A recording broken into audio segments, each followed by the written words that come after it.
Hi friends, welcome back to the channel. This is Ryan's routing table. I am Ryan. Today we're doing a little networking 101 session. We're going to talk about the OSI model. What the heck is this thing and why do we care? So let's not waste any more time. Let's just jump right into it. So here we are. We're going to talk about the OSI model, 7 layers that explain all of networking. So the first is, why does this exist? It is a shared map, not necessarily a rule book. It was created in the 80s to standardize how different vendors of networking gear could talk to each other. Kind of before then, it was like you had to navigate different protocols that individual vendors were kind of creating, and it was really complicated. So a group of people came together and said, we need to standardize this so that like all equipment can just talk to each other, because it was really difficult. So this is a conceptual reference model, but real protocols like TCP map onto it loosely, not exactly. So it's not like necessarily a hard and true fact, but it's a way for us to kind of look at networks and how they work. Couple of mnemonics for remembering the stack. One my brother-in-law taught me, people don't need to save pennies anymore.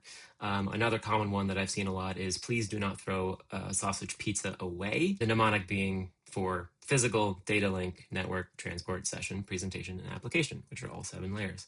So let's get to the stack. This is what it looks like. These are the layers. I just mentioned them. Moving on to the next slide. Breaking them down from the top, we have application. Its job is just user-facing protocols. This is what you are actually interacting with when you're on your web browser, when you're using your computer. Everyday example is loading a website using HTTPS to go to google.com, right? That's the application layer. The presentation layer is primarily for formatting data and encrypting data, allowing the organization of data to be read easily by the application layer above it, as well as the session layer below it. TLS encryption and JPEG encoding are the kind of things that tend to go on there. The session layer manages the conversation, makes sure that there is an active session between hosts so they can talk to each other, just keeping your login session alive, essentially. The transport layer has to do with reliability. 2 main protocols here are TCP and UDP. Going down to the network layer, this allows different networks to talk to one another, primarily using routers as well as IP addresses. The data link layer is for local delivery, uses switches and MAC addresses. Last is the physical layer. This is a raw signal transmission. This is your Ethernet cable. This is your Wi-Fi radio. So that's a brief high-level breakdown of each layer and how they relate to one another. Let's dive in a little bit deeper on each one. Starting at the bottom is the physical layer. This includes all the actual physical objects and ports that you're using networking. This is your Ethernet cables. These are your fiber optic cables. These are the ports that the cables plug into. This is your, your Wi-Fi antenna. The actual, physical objects that you can hold and touch. This is kind of the most easy one for people to grasp because it's literally like, right in front of you. The physical layer sends data in bits, 1s and 0s. That is done using electrical modulation, as well as light waves. Just kind of depending on how it's being transmitted. It's also the best place to start when troubleshooting a network or a systems issue. If your cable's loose and it's not connecting properly, like nothing else is going to work. To the next one is the data link layer. The data link layer uses switches to communicate, and in older networks uses hubs as well to forward data. You don't see those as much anymore, but if you're working with a really old, campus running a legacy network, you might still see them.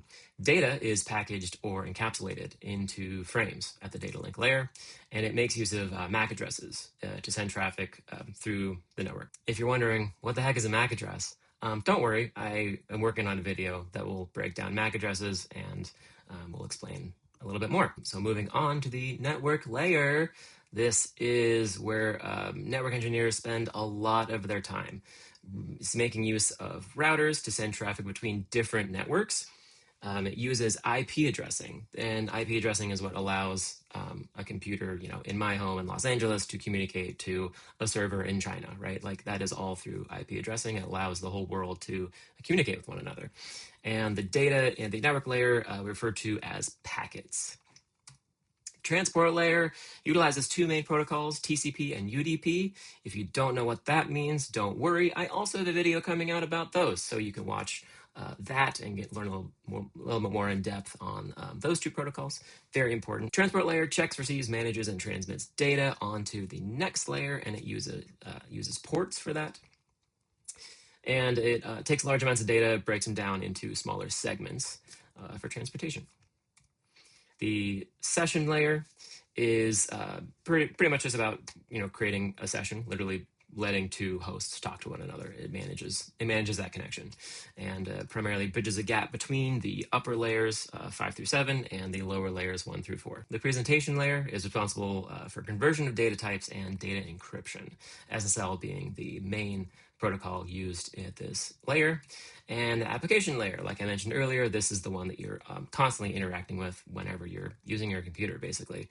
It's your web browser. It allows you to actually, see a website. Protocols such as HTTPS, SMTP, FTP, DNS, these are all application protocols. So here you can see how a simple web request makes it from one end of the stack down to the other. So let's say you're on a web browser, you type in google.com, right? So that's the first step. That's the application layer. Presentation layer encrypts it and sends it to the session layer, which opens a connection with google.com. The transport layer segments that using TCP and forwards it or sends it down to the network layer, which finds the IP address that it needs to send it across to other networks. The data link layer on the server side of Google is going to utilize the MAC address and on the switch to send that on to their server.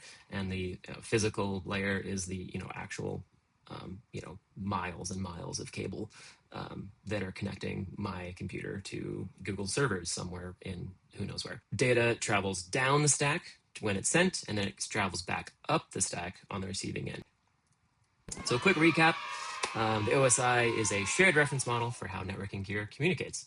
7 layers, bottom to top: physical, data link, network, transport, session, presentation, and application.